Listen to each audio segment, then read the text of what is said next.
بسم اللہ الرحمن الرحیم. ناظرین، میں ہوں مشتاق عباسی. آج الیکشن 2024 کے سلسلے میں جو ہے آج باقاعدہ جو اس کی گہما گہمی کا ایک آغاز ہو چکا ہے. مختلف امیدوار اپنے اپنے کاغذات نامزدگی وصول کر رہے ہیں اور کل سے یہ کاغذات جمع کرانے کا سلسلہ شروع ہو جائے گا. ان الیکشنوں کے حوالے سے آج میرے ساتھ موجود ہیں سینئر صحافی نوید اکرم عباسی صاحب. ہم ان سے جانیں گے کہ پی کے 42 جو اس وقت بہت اہم حلقہ بنا ہوا ہے، اس کی تازہ ترین کیا صورتحال ہے، وہاں کیا پوزیشن بن رہی ہے، اور این اے 16 میں اس وقت کیا حالات چل رہے ہیں. جی شکریہ مشتاق بھائی صاحب. جس طرح آپ نے پہلے انٹرو میں بتا دیا ہے کہ یہ جو آمدہ الیکشن ہے، اس حوالے سے ایبٹ آباد کا موسم تو اب سردی کی طرف جا رہا ہے، ٹھنڈ کی طرف جا رہا ہے، مگر سیاسی گہما گہمی بڑھنے کے امکانات جو نظر آ رہے تھے وہ نظر نہیں آ رہے ہیں. اس طرح آج جو ہے پہلا دن تھا کاغذات لینے کے حوالے سے. آپ کے پاس جو معلومات ہیں آپ بھی وہ شیئر کریں گے. آپ نے پوچھا ہے پی کے 42 سرکل بکوٹ ایبٹ آباد 1 کے حوالے سے، تو وہ حلقہ جو ہے ایبٹ آباد 1 کے حوالے میں سیاست میں ہمیشہ سے انتہائی عام رہا ہے. وہاں سے گورنر، وزیر اعلیٰ اور مختلف ہیں. تو آج کے حوالے سے بھی، آمدہ الیکشن کے حوالے سے بھی یہی صورتحال سامنے نظر آ رہی ہے کہ وہاں سے اس وقت مسلم لیگ کے جو دو دھڑے ہیں، پاکستان تحریک انصاف ہے، جماعت اسلامی ہے، سب کی اپنی اپنی ایک سٹرگل جو چل رہی ہے. تو اس حوالے سے پی کے 42 سے سردار مہتاب احمد خان جو ہے ان کا ایک اپنا کردار ہے. ان کے ساتھ جو ہیں سابق ایم پی اے پاکستان تحریک انصاف سے نذیر احمد عباسی، ان کا اپنا ایک دھڑا جو ہے وہ قومی اور صوبائی اسمبلی کے حوالے سے وہ آگے جا رہے ہیں. اسی طرح پاکستان مسلم لیگ نواز کے حوالے سے وہاں مرتضیٰ جاوید عباسی اور سابق ایم پی اے سردار فرید احمد خان جو ہے ان کا دھڑا جا رہا ہے. جماعت اسلامی کے عبید الرحمان عباسی صاحب اور ان کے ساتھ دوسرے امیدوار جو ہیں وہ اس حلقے سے آگے آئیں گے.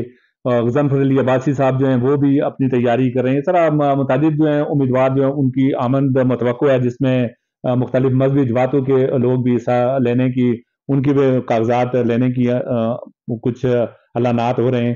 تو آپ تھوڑا اس حوالے سے اپنے ناظرین کو اگر شیئر کریں کہ آج پاکستان تحریک انصاف کے کن کن رہنماؤں نے کچھ کاغذات لی ہیں اور تازہ صورتحال جو ہے آپ کے پاس انفارمیشن ہے وہ کیا ہے؟ ابھی تک تو ساری جو ہے ڈیٹیل چونکہ شام 5 بجے تک ہی کلیکٹ ہوگی.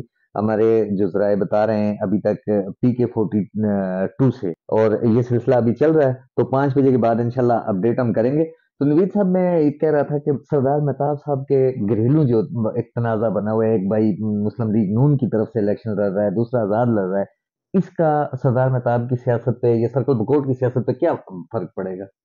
اب یہ بڑا آپ نے انتہائی عام سوال کیا. یہ بدقسمتی ہے ہمارے ملک کی کہ سیاست جو ہوتی ہے بے رحم کھیل ایک ہوتا ہے، اور جس طرح خاندان تقسیم ہو جاتے ہیں، اسی طرح سرکل بکوٹ کی اگر سیاست میں ہم دیکھیں تو وہاں پہ سردار مہتاب احمد خان اور ان کے خاندان کا ایک ہمیشہ سے ایک کردار رہا ہے. بڑی پوسٹوں تک پہنچے ہیں. سردار مہتاب ان کے ساتھ ان کے جو کزن تھے، چاچا زاد بھائی سردار فدا خان، ان کے دوسرے سردار ممتاز صاحب تھے، سردار فرید صاحب تھے. ان لوگوں کا ایک ان کے اپنے بیٹے شمون جار خان کا بھی ایک کردار رہا ہے. مگر جب سیاست میں اختلافات اس حد تک بڑھ جاتے ہیں کہ آج وہ خاندان اگر تھوڑا تقسیم ہو کے ایک بھائی ایک آزاد حیثیت میں آ رہا ہے، دوسری پارٹی کے ٹکٹ پہ آ رہا ہے، تو اس سے ظاہر فرق تو پڑتا ہے. نہ صرف ان کے اپنے گھریلو سیاست پہ فرق پڑتا ہے بلکہ حلقے کی سیاست پہ بھی فرق پڑتا ہے، اور عوام کے ساتھ ان کے روابط جو ہوتے ہیں اس پہ بھی فرق پڑتا ہے.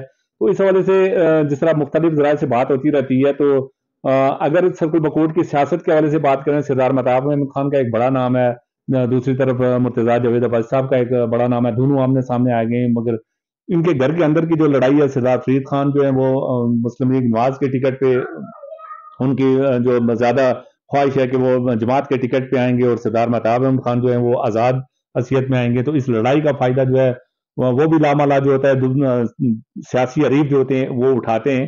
مگر جو ہمارے ذرائع ہیں یا مشاہدہ ہمارا یہی ہے کہ سردار مہتاب احمد کی فیملی اگر ڈیوائڈ ہونے سے اس کو بچانے کے لیے کچھ لوگ ایفرٹ کر بھی رہے ہیں، تو اس میں سردار فدا خان جو ہیں ان کا سابق ایم این اے بھی ہیں، ان کے چاچا زاد بھائی بھی ہیں، اور ان کا ایک عام کردار ہو سکتا ہے. اور سب سے عام بات جو ہے ان کا ایک جو بیٹا کاشف ہے، وہ اس خاندان کو بچانے میں، چونکہ ایک طرف اگر چاچا سردار فرید ہوں گے، دوسری طرف سردار مہتاب صاحب ہوں گے، خاندان کی لڑائی ہوگی، تو وہ سردار فدا اور ان کے خاندان کے اندر سے ان کے بیٹے کے حوالے سے یہ لوگ اگر کردار ادا کرتے ہیں تو ان کی سیاست